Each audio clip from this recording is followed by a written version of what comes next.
창세기 강의를 시작하도록 하겠습니다. 우선 요한복음 20장 30절 31절을 펼쳐놓고 우리가 지난 시간 함께 나눈 것들을 정리하면서 계속해서 다음 말씀을 나누도록 하겠습니다.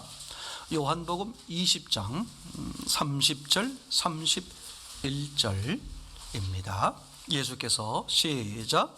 예수께서 제자들 앞에서 이 책에 기록되지 아니한 다른 표적도 많이 행하셨으나 오직 이것을 기록함은 너희로 예수께서 하나님의 아들 그리스도이심을 믿게 하려 함이요 또 너희로 믿고 그 이름을 힘입어 생명을 얻게 하려 함이라. 아멘.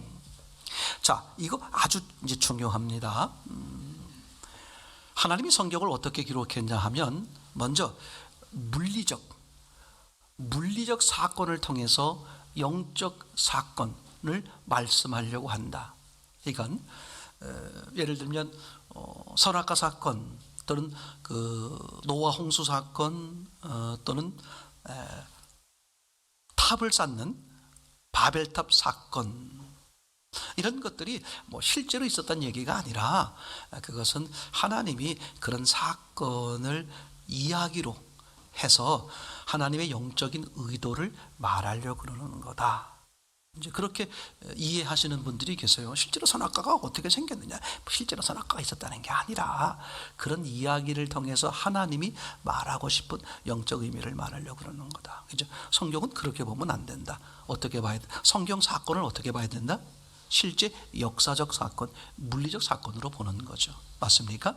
그래서 창조도 실제 창조가 되는 거고요. 또 창조한 방법도 실제, 역사적인 실제가 되는 거겠죠. 그렇게 하나님께서 물리적 사건, 물리적 창조를 통해서 그걸로 끝나는 게 아니라 뭘 말하려고 그러는 거다?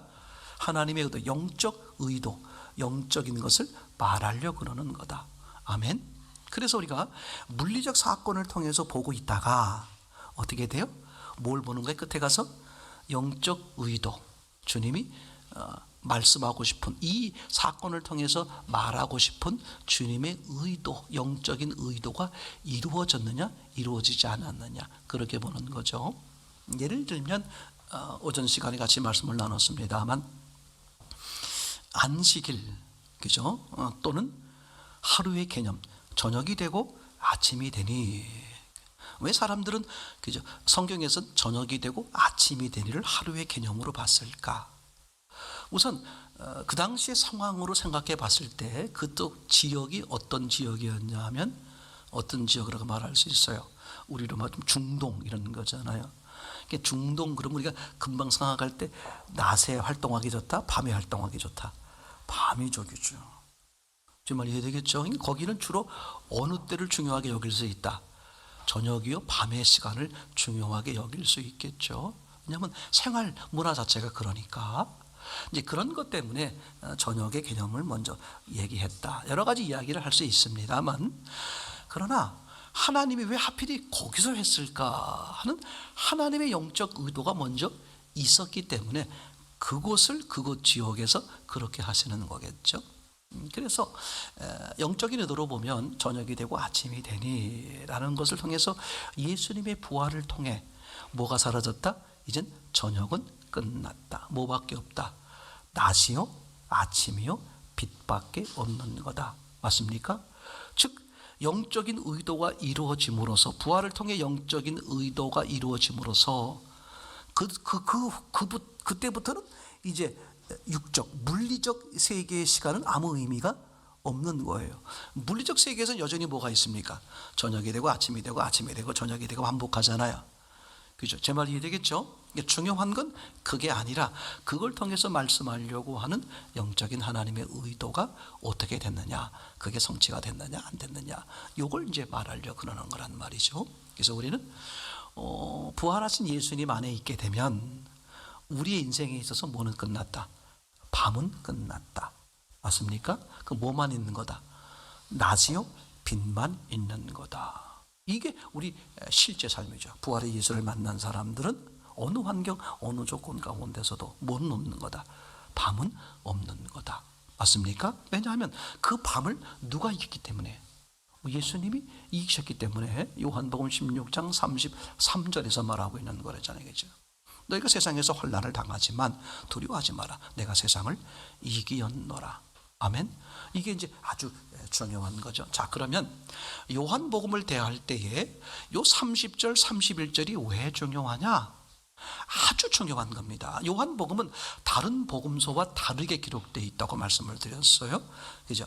그러니까 관점 자체가 달라요. 그러니까 다른 복음서에서 보는 관점으로 요한복음을 보면 이해가 전혀 안 되고 오류가 발생한다. 아주 심각한 오류가 발생하죠.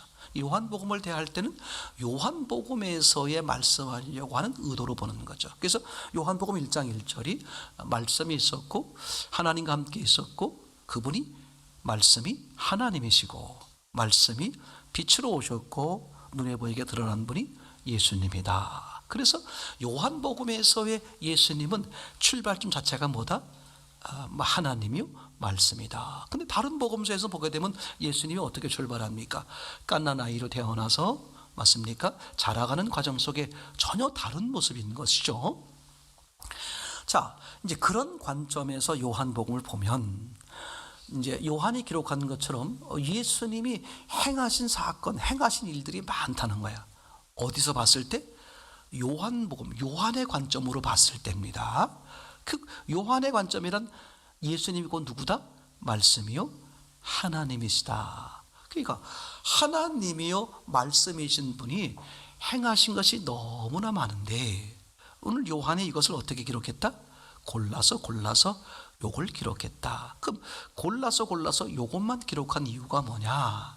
거기 지금 31절에 표현되어 있는 것처럼 이것을 골라 기록한 이유는 예수님이 하나님의 아들 그리스도이심을 믿게 하고 그 믿음으로 너희가 생명을 얻게 하려고 하는 것이다. 이게 명쾌하게.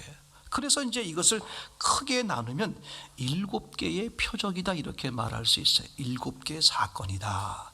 그러면 이게 이제 다른 복음서의 관점으로 보면 지난번에도 여러분들이 그렇게 생각한 분이 계셨어요. 어떤 것에 모순되냐 하면 예수님이 다른 복음서에서는 어떻게 표적 같은 거 어떻게 보여준다고 그래요? 안 보여준다고 그래요? 더 이상 안 보여주겠다 이렇게 말하잖아요. 그죠? 근데 여기서는 지금 어떻게 되어 있습니까? 다른 표적도 많이 행했지만 그럼 다른 표적이라 그랬으니까 요한복음에 기록되는 것도 뭐가 되는 거예요? 표적이 되는 거죠. 많은 표적이 있는데 몇 가지 표적을 골라서 기록했다. 근데 다른 복음서에서는 표적을 더 이상 보여주지 않겠다. 너희들이 뭐만 구한다? 표적만 구한다 라고 말할 때 다른 복음서에서 말하려고 하는 표적과 요한복음에서 말하려고 하는 표적의 의미가 달라야 되겠죠. 그죠? 왜냐하면 예수님 하신 말씀이 기준이 되려면 다른 복음서에서는 더 이상 너희들이 자꾸 표적을 구하는데 표적을 보여주면 안 되겠다. 이제 요나의 표적밖에 보여줄 게 없어. 그렇게 말씀하신 분이 여기서 뭐라고 말해요? 요한을 통해서 뭐라고 말합니까? 많은 표적이 있는데 다른 표적은 빼고 이 몇 가지 표적을 기록하겠다. 그럼 이 표적을 통해서 뭐야? 믿음이 생겨서 뭐 하게 하려고? 너희들이 생명을 얻게 하려고 그러고, 그러면 요한복음에서 말하려고 그러는 표적은 다른 복음에서 말하는 표적의 의미와 다르게 봐야만 이게 오해가 되지 않을 수 있다. 요한복음에서의 표적의 예수님이 말씀하는 표적의 의미는 증거. 이분이 하나님의 아들이구나, 그리스도구나. 예를 들면 예수님의 부활, 그죠? 예수님의 부활의 증거를 통해서 뭘 할 수 있어요? 이분이 하나님이요, 모든 성경 말씀이 하나님 말씀이요, 이 모든 말씀이 다 이루어졌구나. 제 말 이해되겠죠?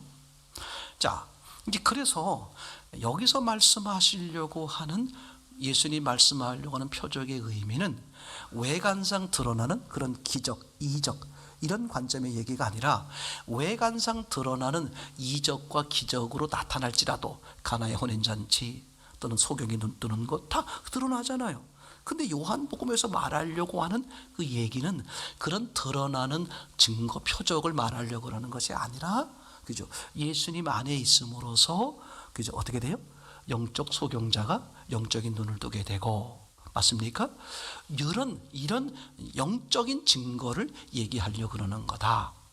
요게 이제 요한복음에서 볼 때 아주 이제 중요합니다. 자, 이거를 이제 염두에 두고 요한복음 4장을 이제 펼쳐 보도록 하겠습니다. 아주 중요한 거죠. 아주 중요한 겁니다. 요한복음 4장 1절부터 보면 좋을 것 같아요. 예수께서 제자를 삼고 침례를 베푸시는 것이 요한보다 많다 하는 말을 바리새인들이 들은 줄 주께서 아신지라. 예수께서 친히 침례를 베푸신 것이 아니요 제자들이 베푼 것이니라. 4장 1절에 의하면 예수님이 침례를 많이 베풀었다고 1절에 그렇게 표현되어 있어요. 얼마나 많이 베풀었는지, 누구보다 많다? 침례 요한보다 침례를 더 많이 베풀었다라고 딱 베풀었다라고 써 있는 게 아니라 4장 1절에 뭐라고 써 있습니까? 예수님이 요한보다 침례를 많이 베풀더라. 누가 그런 말을 해? 바리새인들이 그런 말을 하는 걸, 그죠? 바리새인들이 들은 줄 누가 아셨어? 주께서 아신지라. 이게 이제 아주 중요합니다. 실제로는 어떻게 돼요? 예수님이 침례를 주신 적이 없잖아요, 그죠? 없죠. 근데 요한복음만 이게 등장하는 거야. 예수님이 뭘 줬다? 침례를 줬는데 누구보다 많다? 근데 그게 소문이 났다 안 났다? 누가 알고 있다? 바리새인들이 알고 있다. 그걸 이제 예수님이 알게 된 거예요. 2절에 친절하게, 사실은 예수님이 친히 침례를 준 게 아니라 제자들이 한 것이다. 이렇게 이제 바로 잡으면서 이걸 기록을 왜 했을까? 중요합니다. 자, 여러분, 다른 복음서를 보게 되면 이걸 잘 다루지 않는 문제이기 때문에 잘 정리하는 게 중요합니다. 새 복음서에 보게 되면 중요합니다. 예수님의 침례라 그러면 이게 오해가 되니까 먼저 그걸 말하기 전에 예수님의 활동과 침례 요한의 활동이 겹치지를 않습니다. 다시 말하면 요한의 활동을 하고 요한의 활동이 맞춰진 다음에 누구의 활동이 시작돼요? 예수님의 활동이 시작되죠. 왜냐하면 침례 요한은 역할이 뭐였습니까?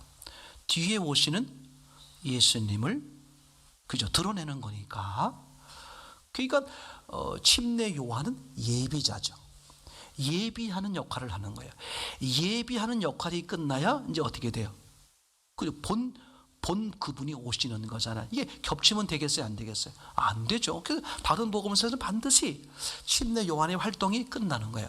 붙들려서 감옥에 간다든지 이렇게 끝났을 때, 요한의 활동이 끝났을 때, 그때야 비로소 예수님이 갈릴리에 가셔서 어떻게 공생애를 시작하신 것으로 기록되어 있겠죠. 제가 읽어봐 드립니다. 마태복음 4장 12절에 보면 예수께서 요한의 잡힘을 들으시고 갈릴리로 물러가셨다가 이때부터 공생애가 시작돼요. 마가복음 1장 14절, 요한이 잡힌 후 예수께서 갈릴리에 오셔서 하나님의 복음을 전파하여. 요한이 잡혔다는 소식을 들은 후부터 예수님이 활동을 시작하셨다. 누가복음 3장 23절, 예수께서 가르치심을 시작하신 때가 언제냐? 대략 30세쯤 됐는데, 그때 사람들의 아는 대로 요셉의 아들이니 하면서 20절, 이 위에 한 가지 악을 더하여 요한을 옥에 가두니라. 그러니까 예수님이 가르치시기 시작할 때가 언제다? 요한이 옥에 갇혔을 때다. 즉 요한의 역할이 끝난 다음에 예수님의 활동이 시작되는 게 맞죠. 근데 요한복음에선 어떤 일이 벌어지느냐? 금방 말씀드린 것처럼 4장 1절에 지금 표현되어 있는 것처럼 예수께서 제자를 삼고 침례를 베푸시는 것이 요한보다 많다 하는 말이 바리새인들이 들은 줄 주께서 아신지라. 즉 예수님의 침례와 요한의 침례가 지금 어떻게 되어 있어요? 함께 있는 거예요. 함께. 이게요, 영적인 시각으로 볼 때 아주 중요한 거예요. 그래서 요한복음이 왜 중요하냐? 아주 중요합니다. 이게 복음서의 순서나 지금 활동에 의하면 침례 요한의 역할, 즉 침례 요한이 뭐야? 침례를 주는 거잖아요. 침례 요한의 역할, 침례 주는 게 맞춰진 다음에 예수님의 역할이 시작되는 거야. 그 예수님이 침례를 주죠. 무슨 침례입니까? 성령 침례죠. 그러니까 요한의 물 침례가 맞춰졌을 때 예수님이 뭐가 시작된다? 성령 침례가 시작되는데, 이 요한복음에 의하면 예수님의 활동과 요한의 활동이 어떻게 돼? 겹쳐 있어요. 이게 아주 중요합니다. 그래서 이제 함께 활동을 하는데 이상한 일이 벌어진 거예요. 제자들이 요한에게 말합니다. 아니, 사람들이 다 어디로 간다? 저기 예수님에게 갑니다. 그때 요한이 뭐라고 그래? 나는 어떻게 돼야 된다? 나는 망해야 돼. 그리고 저분은 흥해야 한다. 이게 아주 중요한, 이런 사례가 다른 복음서에서는 없는 거죠. 자, 그러면 이런 거예요. 예수님이 활동을 시작했을 때는 뭐가 끝나 있어야 된다? 요한의 활동이 끝나야 된다. 아멘. 자, 그럼 요한의 활동의 핵심이 뭐예요? 주의 길을 예비하는 거야. 맞습니까? 다시 말하면 가난한 심령이 되는 거잖아요. 얘기되겠죠? 그럼 가난한 심령이 됐을 때, 즉 율법, 나는 죄인입니다. 그죠? 가난한 심령이 됐을 때 이제 누가 활동이 시작하는 거야? 예수님의 활동, 예수님의 성령 침례, 예수님의 내주가 시작되는 거잖아요. 근데 이게 지금 어떻게 되어 있다? 함께 움직인다. 그럼 무슨 뜻이냐? 예수님이 활동할 때는 어떻게 돼야 돼? 요한의 활동이 끝나야 되는데, 그 요한의 활동이 끝난다는 게 뭐야? 가난한 심령이 돼 있어야 되는데, 여전히 이 요한이 활동하고 있으니 뭐가 준비 안 됐다? 가난한 심령이 준비 안 돼 있다. 이게요, 어느 시대건 간에, 특별히 오늘 이 시대에 아주 명격에 말하는 거야. 그러니까 예수님이 아무리 활동해도 요한의 활동, 요한의 물침례가 끝나지 않았기 때문에 예수님이 백날 계셔도 그 사람에겐 소용이, 의미가 없다. 그래서 요한복음 6장에 의하면 너무 놀라운 비유죠.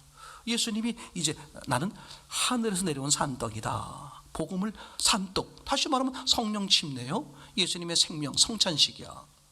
그때 도대체 사람들이 뭐라고 말해? 이해할 수 없도다. 그리고 성경에 뭐라고 써있냐면 제자들이 예수님을 떠난다고 써있어요. 그러자 예수님이 그 모습을 보면서 이제 12 제자에게 묻습니다.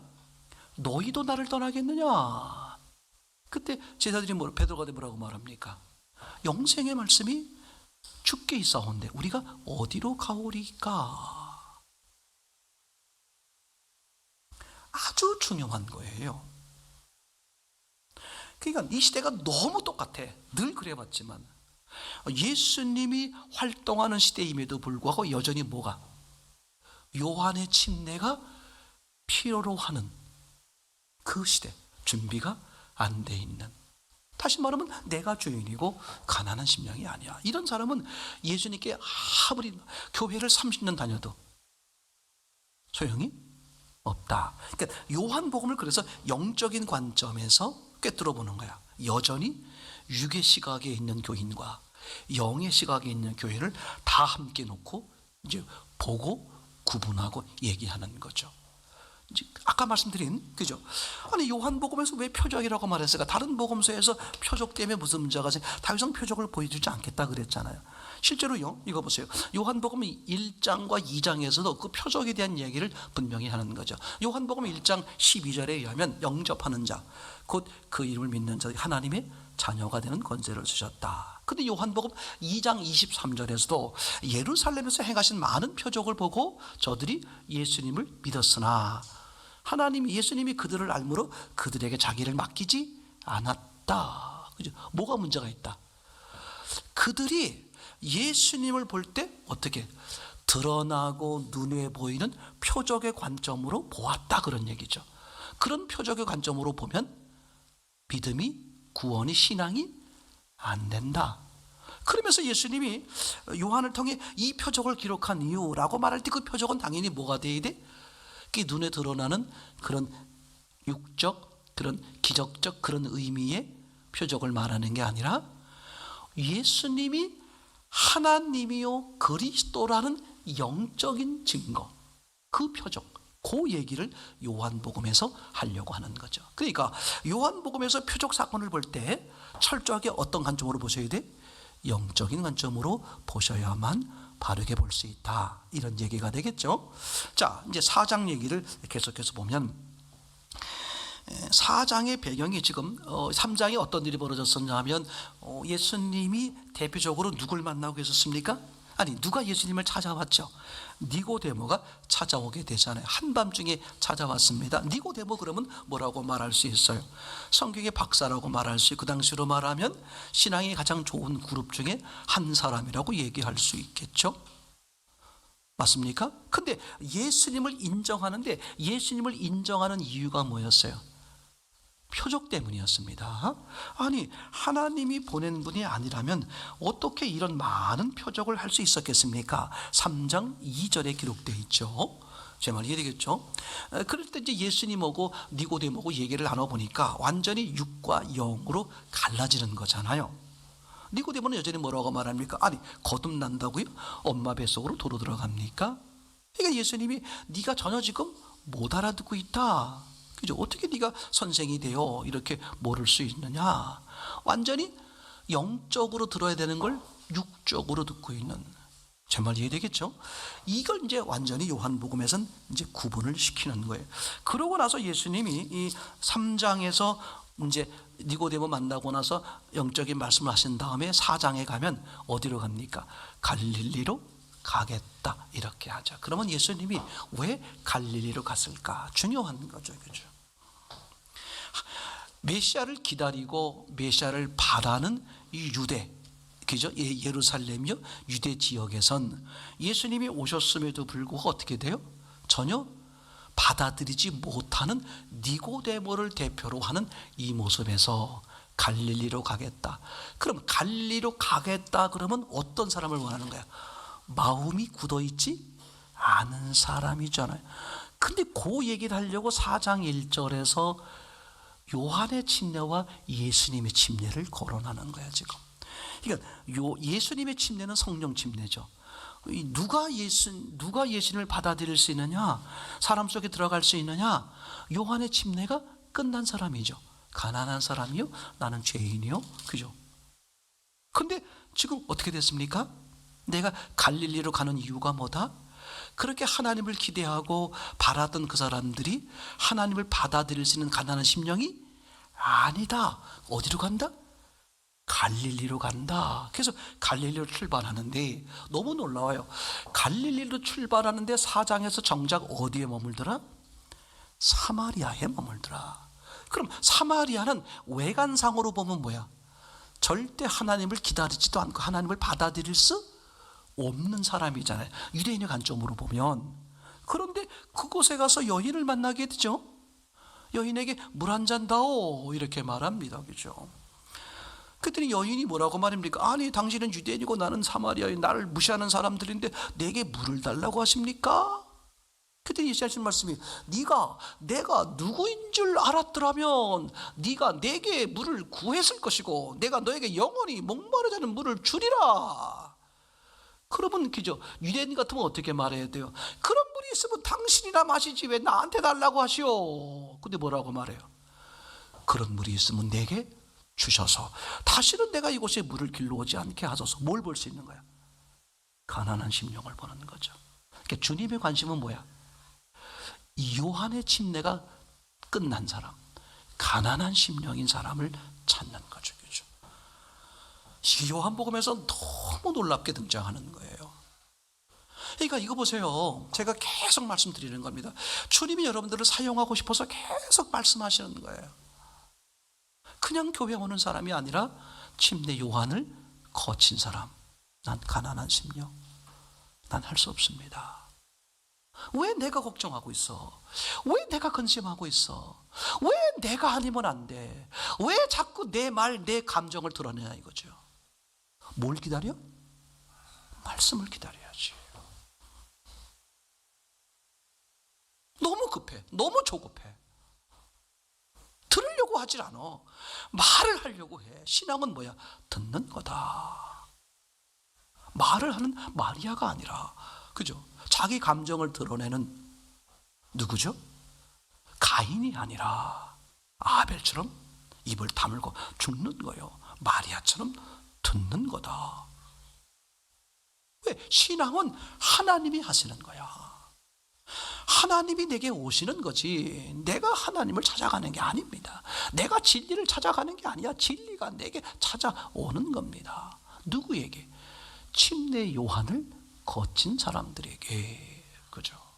이게 얼마나, 그러니까 침례 요한을 거치지 않으면, 침례 요한을 통과하지 못하면 절대 예수님 못 만나. 수십 년 교회 다녀도 왜 사람들이 그저 교회를 다니다가 이러저러한 일로, 아니 예수님 만나러 왔는데 왜 목사님 때문에, 그죠? 왜 권사님 때문에, 왜 성도들 때문에 상처받고, 어리석은 100% 속는 거예요. 절대 핑계 대지 마세요. 100% 어리석은 겁니다. 이게 얼마나 단순한 거예요. 그러니까 요한복음에선 왜 4장 1절에서 베란간의 이 침례 얘기를, 요한 얘기를 왜 꺼내는 걸까? 그죠?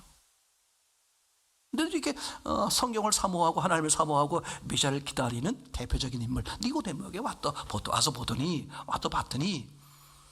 예수님을 받아들인다, 못 받아들인다? 못 받아들인다. 그래서 갈릴리로 가겠다.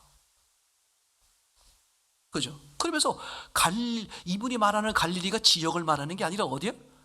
가나안 심령, 사마리아, 대표적인 인물. 유대인으로 봤을 땐 절대 버림받은, 하나님을, 메시아를 기다리지도 않고 받아들일 수 없는 존재인데 그가 이 메시아를 만나고 받아들이더라. 예수님이 십자가에 죽으시고 이제 부활을 하세요. 또 죽기 전에도, 부활하기 전에도 계속해서 뭐라고 말했어요? 제자들에게 어서 만나자. 갈릴리에서 만나자. 그리고 예수님이 부활하신 다음에도 여인들에게 얘기하죠. 가서 형제들에게 가서 전해라. 어디? 너희보다 먼저 어디에 가 있겠다. 왜 계속 갈릴리에 가 있다고 말할까? 갈릴리에서 만나. 아니 왜 갈릴리에서 만나? 부활했으면 어디서 만나야 돼? 그 유대 땅에서 만나면 되는데 계속 어디서 만나야 되는데 갈릴리, 그 장소를 말하는 게 아니라, 그죠? 복음서에서 갈릴리를 뭐라고 말해? 흑암의 땅. 그죠? 난 죽은 자요, 난 생명이 없는 자, 나는 가난한 심령입니다. 그걸 고백하는 그 자리에서 만날 수 있다. 부활의 예수를. 그 얘기하려고 그러는 거잖아요. 얼마나 놀라워요. 그래서 4장에 넘어오게 되면 이 여인을 만나게 되는데, 아니 그런 분 있으면 내게 주십시오. 완전히 자기를 부인하는 거잖아. 그래서 예수님 어떻게 해야 돼? 그래, 내가 물을 주마. 요게요 참 놀라워요. 그 가나의 혼인잔치하고 똑같아. 생각해 보세요. 가나의 혼인잔치에서도 야 무슨 말씀을 하시든 그대로 하라. 야 물을 떠오라. 아니 물 한 개도 아니고 6항아리야. 그죠? 그러면 그 물 항아리가 얼마나 크겠어요? 그러고 생각해 보세요. 물을 떠오는 거면, 아니 수돗물 틀어놓는 거야? 저기 동네 우물가에서 물을 떠오는 거야. 지금 필요한 게 이게 아니고 포도주가 필요한데 하인들이 너무나 잘 알아.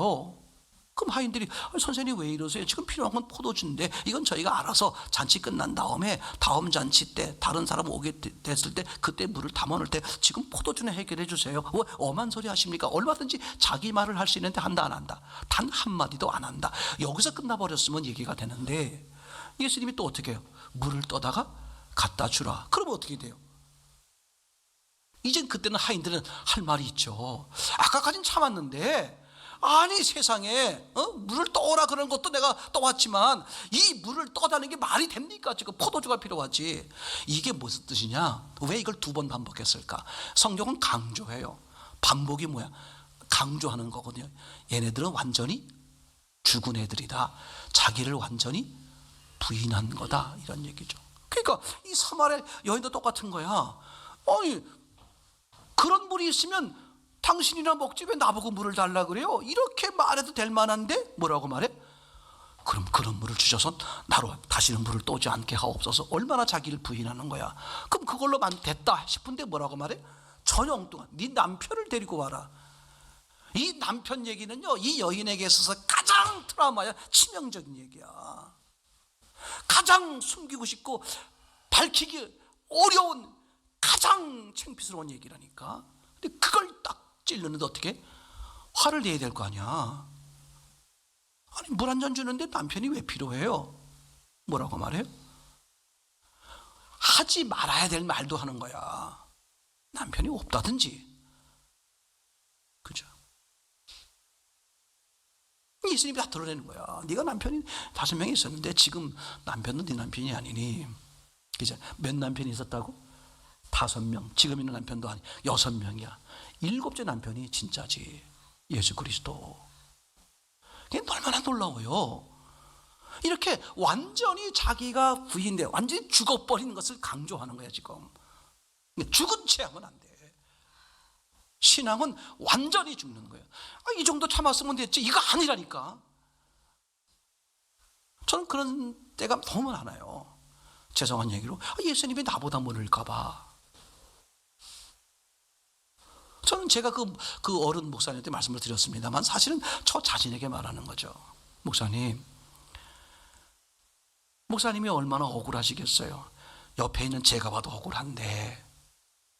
근데 목사님, 예수님이 가만히 계시는데 목사님 그거 알아들으셨어. 그리고 5분 있다가 다시 오셨어. 목사님이 지금 소천하셨지만 정말 제가 존경하는 목사님 중에 한 분이었어요. 정말 믿음이 좋으세요. 맞아, 예수님도 가만히 계시는데 왜 날뛰어? 왜 바락바락대?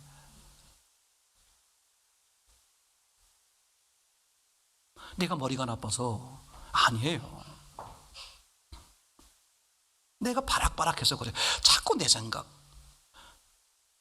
내 말. 저는 이 교만 떠는 거 정말 저는 싫어해요. 저도 얼마나 많겠어요. 주님이 가장 싫어하는 게 모자라는 게 아니야. 넘치는 거야. 앞장서는 걸 가장 싫어해요.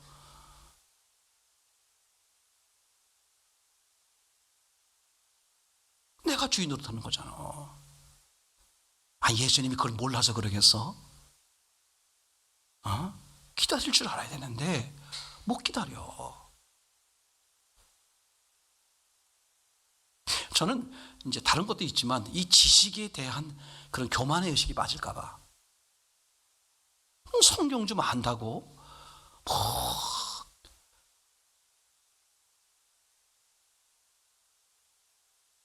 이게 진짜 알면 다른 사람을 배려해요. 그죠? 비난의 대상이 아니야. 저분은 저렇게 하나님이 가까이 오시고 만나시는구나. 마음의 여유가 생기죠. 그게 성령이 주시는 마음이고 그게 정말 자유하는 마음이라고 생각이 돼. 내가 생각한 것을 조금만 벗어나면 못 견뎌 하는 거야. 그건 난 그렇지 않다고 생각해요.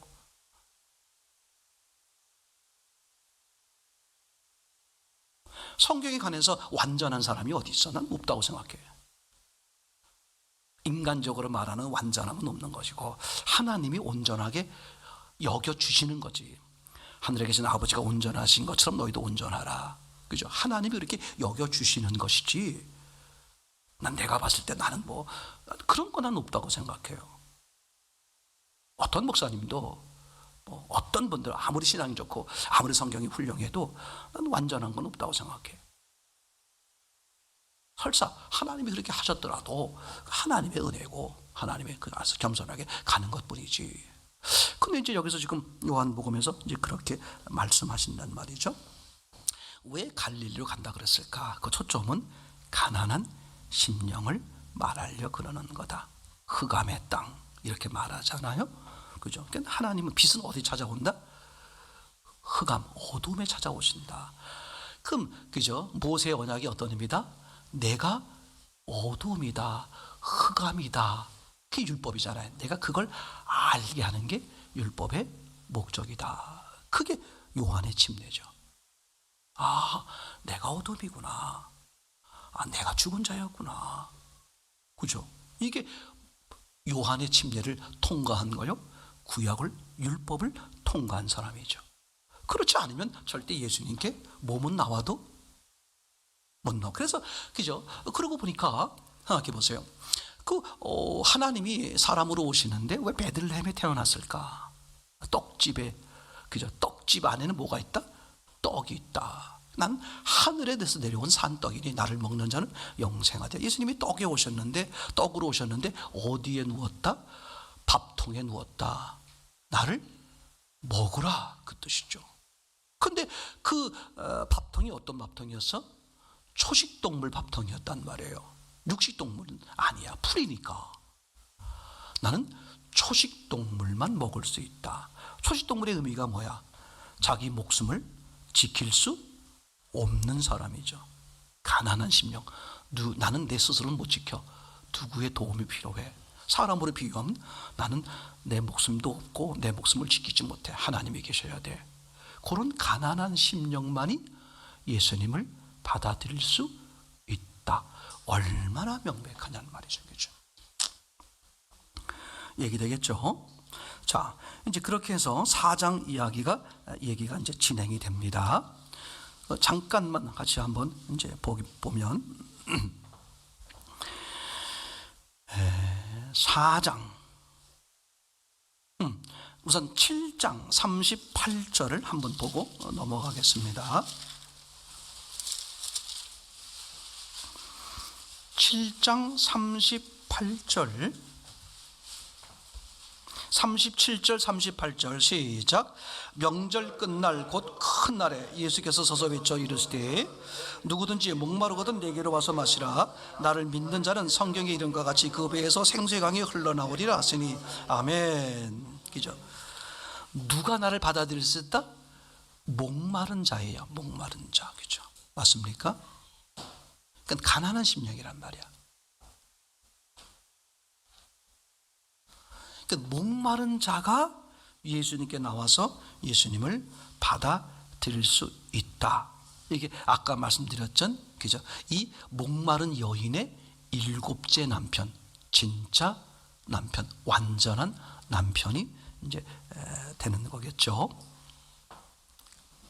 31절 한번 보겠습니다.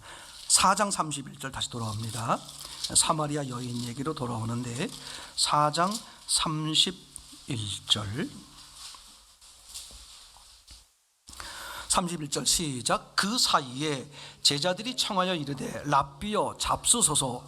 이르시되 내게는 너희가 알지 못하는 먹을 양식이 있느니라. 이게 중요한 거야. 요한복음에서의 예수님은 하나님이시잖아. 그러니까 여전히 제자들은 예수님을 어떻게 보는 거야? 사람으로 보는 거야. 그죠? 뭐가 필요하다? 먹을 게. 이게 마르다의 모습이란 말이죠. 하나님이 오셨는데, 그죠? 그분을 사랑하는 거야. 근데 사랑하는 뭐야? 방식이 잘못된 거죠. 출발점이 잘못된 거야. 우리가 저분을 뭐 어떻게 할 수 있다? 아니야. 나는 여전히 내가 죽은 자의 시체인 것을 인정하지 못하는 게 마르다죠. 내가 뭔가 할 수 있다. 근데 마리아는 뭐야? 내가 할 수 있는 게 아무것도 없다. 하나님은 그런 사람을 찾는 거잖아요. 그죠? 제자들이 뭐라고 말해? 아니, 떡 준비해 왔습니다. 자, 드시죠. 그랬더니 나는 먹을 양식이 있다. 너희가 알지 못하는 양식이 있다. 그러니까 제자들이 이해를 못했어요. 34절에 예수님이 나의 양식은 나를 보내신 이의 뜻을 행하며 그 일을 온전히 이루는 이것이니라. 그러니까 사마리아 여인을 만나서 메시아를 만나게 하는 거잖아요. 그게 뭐야? 예수님의 양식, 하나님의 양식이다. 여러분, 정말 하나님을, 예수님을 돕고 싶습니까? 그럼 어떻게 하라는 거예요? 들으라는 거예요. 맞습니까? 하시는 분들 보니까 성경 10장 그냥 읽으면 30분 정도 걸려요. 20장 읽으면 뭐 1시간도 걸리고 그러죠. 뭐 생각하며 읽으면 더 읽겠죠. 그죠? 저는 그 얘기 하려고 그러는 게 아니라 신앙이 뭐다? 말씀을, 그죠? 그럼 생각해보면 24시간 중에 하나님이 많은 것도 바라시는 게 아니에요. 24시간 중에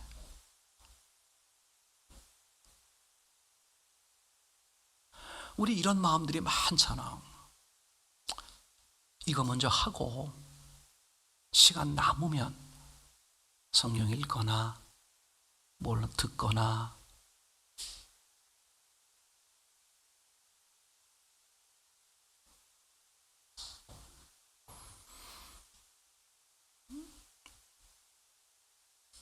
누가복음 25장입니까? 24장입 죄송해요. 마태복음. 예. 똑같이 밭을 갈고 있는데 하나는 들림을 받고 무서운 거예요. 똑같이 신앙생활 하는데 똑같이 예배 드리는데 진짜와 가짜가 혼재돼. 이게 요한복음이야. 이게 항상 자신을 돌아보는 게 얼마나 중요한지 몰라요. 근데 제가 잠깐 말씀드리지만 하나님은요, 나를 돌아봐서 하나님 앞에 온전한 신앙, 더 기뻐 신앙, 하나님의 뜻에 합당한 그런 수많은 기회를 주신다. 상상 못하게 수많은 주셔. 그죠? 그걸 그 기회로 보지 않기 때문에 이게 기회인지 모르는 것뿐이지. 사소해 보이는 그 일들 속에서도 크게 다 사실은 하나님과 더 바라보고 하나님 안에 굴복하고 하나님의 은혜를 누리는 그 믿음에 만들어지는 수많은 기회였어. 수많은 기회였어.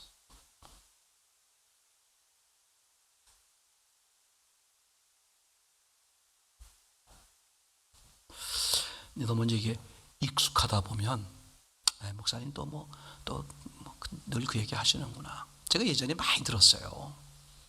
여러분들에게서 많이 들었어. 우리 목사님 맨날 똑같은 얘기 하죠. 그럼 성경이 뭔데 똑같은 얘기 하지? 그럼 뭐 다른 얘기 할까 봐?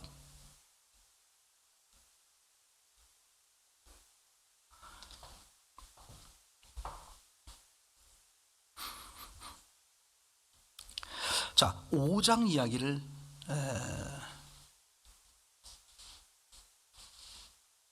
아니구나. 4장 이야기를 조금 더 해보겠습니다. 4장 43절 왕의 신하의 아들 고치는 장면 한번 같이 생각해 보겠습니다. 43절 이틀이 지나매 예수께서 거기를 떠나 갈릴리로 가시며 친히 증언하시기를 선지자가 고향에서는 높임을 받지 못한다 하시고, 그죠? 선지자는 어디서 인정받지 못한다? 고향에서. 왜 그럴까? 고향은 뭘 기억해요? 그 선지자의 어린 시절을 기억한단 말이에요. 그 뭐의 관점? 육의 관점이 있기 때문에 그래. 아직 철저하게 말하는 거야. 그럼 내가 버려야 할 게 뭐다? 육의 시각을 버리는 게 중요하다. 남편을 바라볼 때, 아내를 바라볼 때 아침에 눈을 뜨면, 그죠? 내 생전 처음 보는 아내요, 처음 보는 남편이다. 그런 황홀감을 갖고 그런 기대치가 만만하게 봐야지. 그죠? 그게 선입견이라는 게 그런 거야. 아니, 예수님을 어린 시절부터 봐왔던 사람들이, 그죠? 뭐 저분이 하나님의 아들, 하늘에서 왔어? 이게 어떻게 받아들여지겠냐 이거지. 그러니까 그렇게 주장하니까 예수님 가족들도 미쳤다 이렇게 말하는 것이고, 제 얘기죠. 그 미쳤다고 말하는 대표적인 인물이 엄마 마리아, 그리고 예수님의 제자 요한이죠. 그죠? 그 예수님의 십자가 밑에 엎드려 있던 그게 참 놀라운 거야. 이게 그 선입견, 육을 부인하지 않고는 신앙이 불가능하다. 그죠? 이 세상에서 예수 믿기 가장 어려운 사람이 엄마 마리아다. 누구보다도 어려운 사람이 마리아야. 그리고 누구보다 어려운 사람이 이 요한이다. 그죠? 교회도 마찬가지예요. 목사님을 통해서 가장 은혜받기 어려운 사람이 누구다? 아내야, 아내. 실제로 그래요. 그 선입견을 버리는 게 얼마나 사람 마찬가지예요. 내가 저분한테 남편이든 아내든 어떤 저 신앙인들, 장로님이든 권사님이든 집사님이든 저분한테 은혜 받는데 걸림돌이 뭐냐 하면 뭐 때문에? 육의 시각으로 바라보는 그것 때문에 어려운 거예요. 어린아이들은요, 그죠? 누가 무슨 말을 해도 쉽게 어떻게 돼? 쉽게 빠져. 이제 저희 집사람하고 아내하고 같이 이렇게 거다가 이제 이쁜 꼬마부 우리 아내의 습관은 귀여우니까 이름이 뭐니? 그죠? 그러면 누구누구예요? 몇 살이니? 몇 짤? 이렇게 과시면 되는데 꼭 세 번째 물어봐. 집은 어디니? 그러면 벌써 이 조금 아는 애들은요, 그런 거 말하면 안 돼요. 그래, 유치원에서 그거 배웠잖아.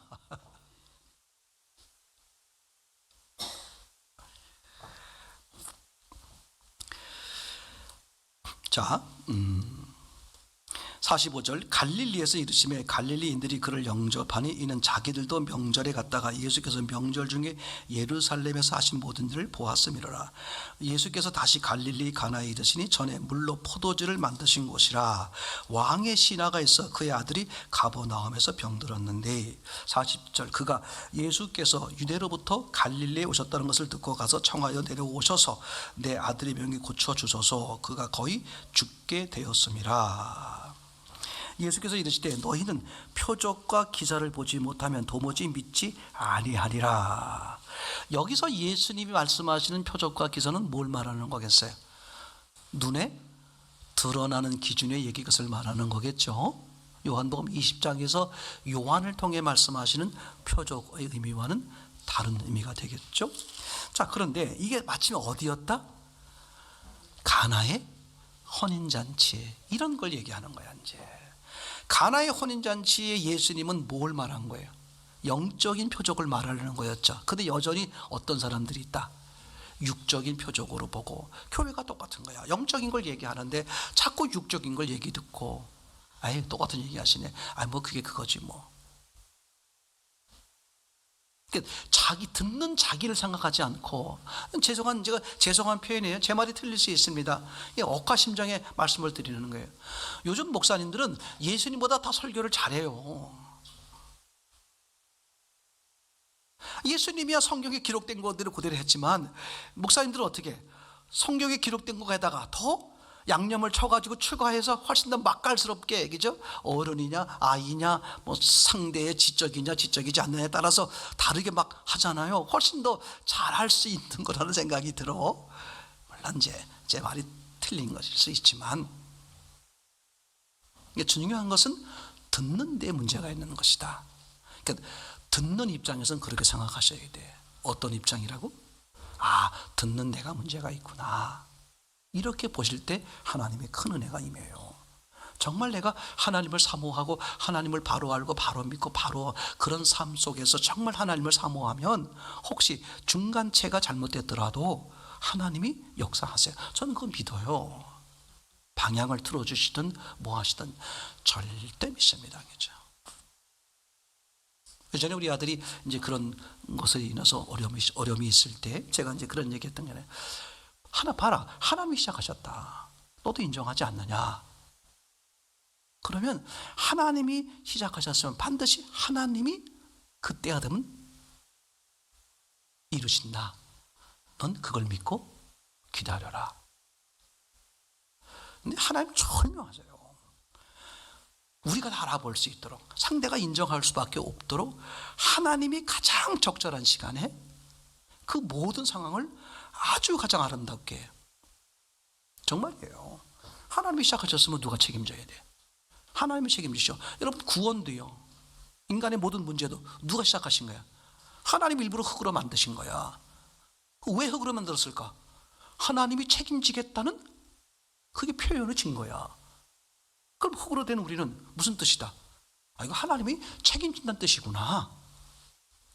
우리는 하나님만 바라자, 이거야. 그걸 인정하지 않으니까 내가 방법을 찾고 이래서 다 망가지는 거잖아요. 절대 신앙은 그렇습니다.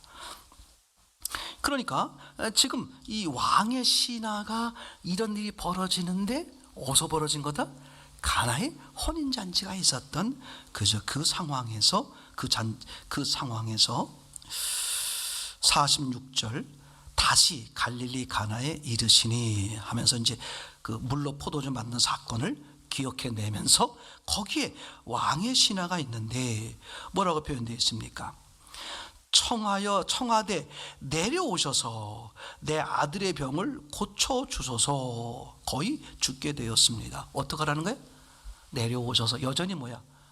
시공간에 제한받는 개념의 신앙을 갖는 거죠. 맞습니까? 이건 그 가나의 혼인잔치의 사건을 영적인 표적으로 보지 못했다. 육적인 시각으로 본 거죠. 그죠? 그런 사람들, 육적인 시각으로 보는 사람들의 한계가 뭐다? 죽을 까봐를 걱정하는 거다. 한계가 뭐다? 육의 시각의 끝이 뭐야? 죽음이야. 죽을까봐 죽음이 해결되는 거. 그래서 뭐야? 죽기 전에 오소서 이런 얘기잖아요. 그 요한복음에 그 등장하는 게 마리아, 마르다, 그 다음에 나사로. 동네 사람들 뭘 걱정했어요? 죽기 전에 오세요. 죽기 전에. 죽은 다음에 오니까 마리아조차도 뭐라고 말해? 아이고 여기 계셨더라면 우리 오빠가 안 죽었을 텐데. 한계가 뭐다? 그죠? 육의 시각 가진 사람은 뭐만 보는 거다? 죽을까 봐야. 영의 시각 가진 사람은 예수님 양편에 달렸던 한편의 강도가 뭐라고 말해? 죽어가는 예수님한테 뭐라고 말해?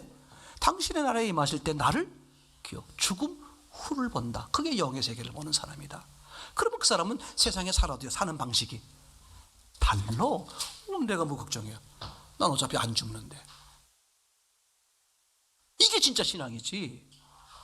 그죠? 그러니까 천국을, 영의 시각을 어디서 누려야 된다? 이 땅에서 누려야 돼. 이 땅에서 못 누리면 가짜야. 여기서 영의 시각을 누리는 사람이 천국 가는 거지. 그죠? 여기서 못 누리고 있다가 그거 아니에요. 그렇게 하면 안 되죠. 그죠? 얼마나 이게 중요한 의미가 되겠습니까? 그죠? 너희들이 표적을 보지 않고 도대체 믿지 않는구나. 예수님이 그렇게 책망을 하세요. 그랬더니 49절에 또 신하가 이래요. 주여 내 아이가 죽기 전에 내려오소서. 한번 이런 말하면 시끄러워요. 빨리 내려오세요. 뭐 이렇게 말이 많아요. 빨리 내려오시라니까. 그런 것이 보약이야. 누가 주인이야? 그러니까 주님이 왜 그렇게 말씀하시나를 곱씹지를, 신앙이 안 되시는 분의 공통점이 뭐예요? 그거예요. 상대가 그렇게 말할 때 가만히 있어봐. 왜 저렇게 말하는 거지? 안 해요. 그걸. 또 하나는 뭐야? 나하고 상대하고 말이 틀리면 너무 쉬워. 나하고 상대하고 말이 틀리면 누가 틀렸다? 상대가 틀렸다고 단정을 지어야죠. 그죠? 아니 가인, 예수님, 하나님 이거 왜 안 받으시는 거예요? 내가 뭘 이러면 목소리가 어때? 겸손하게 나가잖아. 그죠? 그러니까 하나님의 생각과 가인의 생각이 달라. 근데 다르면 어떻게 해야 돼? 하나님 왜요? 이게 목소리가 줄어들잖아. 들으려는 자세란 말이야. 근데 가인은 그래. 아니 왜 안 받는 거야 도대체? 이거 무슨 뜻이야? 난 옳다 이 얘기잖아요. 그죠? 그럼 내가 옳으면 누가 틀린 거야? 하나님이 틀렸다. 이게 내가 주인이냐 하나님이 주인인 사람이 보면 알아요. 하나님이 주인인 사람은 왜 그렇죠? 뭐가 잘못됐나요? 그죠? 저분이 그럴 리가 없는데, 완전하신 분인데. 이게 출발점 자체가 다르다니까.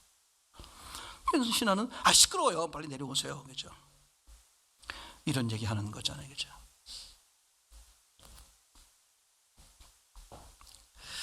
(53절) 그의 아버지가 예수께서 내 아들이 살아있다 말씀하신 그때인 줄 알고 자기와 그 온 집이 다 믿으리라. 이것은 예수께서 유대에서 갈릴리로 오신 후에 행하신 두 번째 표적이니라. 그러니까 예수님은 계속해서 뭘 얘기하는 거예요? 영적인 의미에서의, 그죠? 그 얘기를 하려고 그러는 것이고, 그러니까 받아들이는 사람은 영적인 의미로 받아들이는 사람이 있는가 하면 육적인 의미로 받아들이는 사람, 이게 요한복음에 혼재되어 있다. 그래서 아까 말씀드린 것처럼 그래서 요한복음 6장에 가면 예수님을 따르던 수많은 제자들이 어떻게 돼요? 떠나. 그래서 뭐라고 떠나는 이유가 뭐예요? 어렵다, 무슨 말인지 모르겠다. 아니 무슨 말인지 모르는데 왜 떠나? 어떻게 해야 돼? 더 들어봐야 되겠다. 사람이 그런 거야. 내가 못 알아들으면 상대가 틀렸다는 거지. 이게 얼마나 자세가 잘못된 거야. 신앙의 자세가. 그죠? 내가 주인이라 그래. 내가 못 알아들으면 다시 들어봐야 되겠네. 저분은 틀림이 없는데 내가 왜 이렇지? 맞잖아요. 근데 그런 생각, 그런 자세가 그냥 침례 요한을 통과 못하는 거예요. 내가 가난한 심령이 안 되는 거예요. 그죠? 가난한 심령이 되잖아요. 절대 다른 사람 비난을 안 하는 게 아니라 못합니다. 왜? 나는 더 악하다는 걸 알아요, 본인이. 제가 다른 사람 봤을 때, 그죠? 뭐 화내는 모습이나 뭐 물건 던지는 거 가끔 볼 수 있잖아요. 그렇지만 저 자신은 제 속에서부터 마음이 떠오르고 하는 거 다 저는 너무 잘 알잖아. 내가 훨씬 더 악해. 그걸 정말 인정하는 사람이면 절대 저 사람한테 뭐 손가락질하고 100% 못해요. 근데 자기가 악한 짓을 많이 하면서도 왜 남을 손가락질하느냐? 자기를 철저하게 안 보는 사람이야.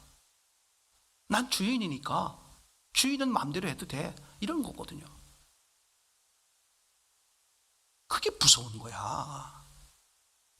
자기를 못 보는 게 얼마나 무서운 건데. 그래서 우리 교회는, 그죠? 침례 요한을 거친 사람만 대하자. 난 그거예요. 소용없어. 주변에 좋은 교회가 많이 있으니까 침례 요한을 거치게 할 그런 교회들도 많이 있다. 신앙적으로 말하면 엘로힘적 역사를 하고 또는 여호와적 역사를 하는 그런 교회도 많이 있다. 우리는 임마누엘, 그게 다 거쳐서 임마누엘 쪽의 역사를 하는, 이게요 지금 시대 말에 아주 중요한 방향을 아주 정확히 그리고 아주 분명하게, 이것도 저것도 아니면 어려워. 그 엘렘 단계에 있는 사람하고 임마누엘 단계에 있는 사람하고 서로 소통이 안 돼요. 어떤 사람은 알아듣는데 어떤 사람은 못 알아듣는 거야. 나는 그래서 교회가 여러 교회가 있다 생각이 돼요. 물론 다른 의미도 있겠습니다만, 예. 이게요 그런 임마누엘 단계가 되는 게 어떤 사람에겐 수십 년이 걸려. 교회를 다니면서도.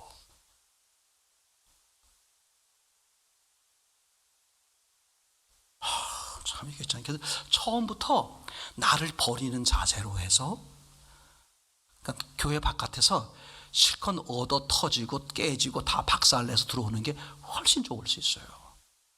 꼭 그렇다는 건 아닙니다. 그죠? 그럼 교회 왔으면 교회에서 말하려고 그러는 것에 집중해 들을 생각을 안 하고 자꾸 뭐 얘기해? 자기 생각을 말하고 자기 주장을 말하고 자기와 의견이 다르면 저렇게 하시는 의도가 있겠지라고 여유를 갖는 게 아니라 틀렸어, 못마땅해, 여차하면 신발 거꾸로 신을 거야. 이런 악하고 못된 것들이 얼마나 깔렸는지 몰라요. 오죽하면 목사님 세계에서는 성도들 믿지 마라, 그게 팽배해. 그렇게 말하면 성도를 당해. 우리도 목사님은 안 믿어요. 얼마나 무서운 세계입니까? 그죠? 서로 믿어주는 세계가 돼야 되는데 얼마나 신앙들을 엉터리로 하는지. 그냥 자기가 꽉 차 있어. 이제 그래서 간증을 하지 말라는 이유가 그런 것 때문에 그런 거예요. 자꾸 뭐 얘기를 한다? 자기 얘기를 한단 말이지. 그죠? 여러분 설교고 바울이고 다 스데반이고 무슨 얘기하는 거야? 다 예수님 얘기하는, 복음 얘기하는 거거든. 그런 간증 당연히 해야죠. 그죠? 근데 이게 초창기에 잘못되다 보니까 뭘 자꾸 얘기를 해? 자기를 얘기하는 게 돼버리는 게 되니까 그게 이제 변질된 거죠. 그러나 성경에서 말하려고 그러는 본질은 그게 아니죠. 그죠? 얘기되겠죠. 이렇게 주님은 아주 확실하게 요한복음에서 하나님으로서 영적인 시각에서 양쪽을 다 보는 거야. 육적인 신앙과 영적인 신앙이 막 혼재되어 있는 그걸 다 보여주는 거야. 그것을 요한의 침례와 예수님이 침례를 주는, 예수 실제로 침례 주시지 않죠. 근데도 그렇게 어떤 소문이 예수님의 침례와 요한의 침례, 예수님의 활동과 요한의 활동이 어떻게 되어 있는, 겹쳐져 있는 요한복음을 보여준다. 혼재되어 있는 신앙. 제 말이겠죠. 그러니까 율법을 거치지 못한 사람들이 교회 안에 있는 그런 모습을 지금 설명하는 거죠.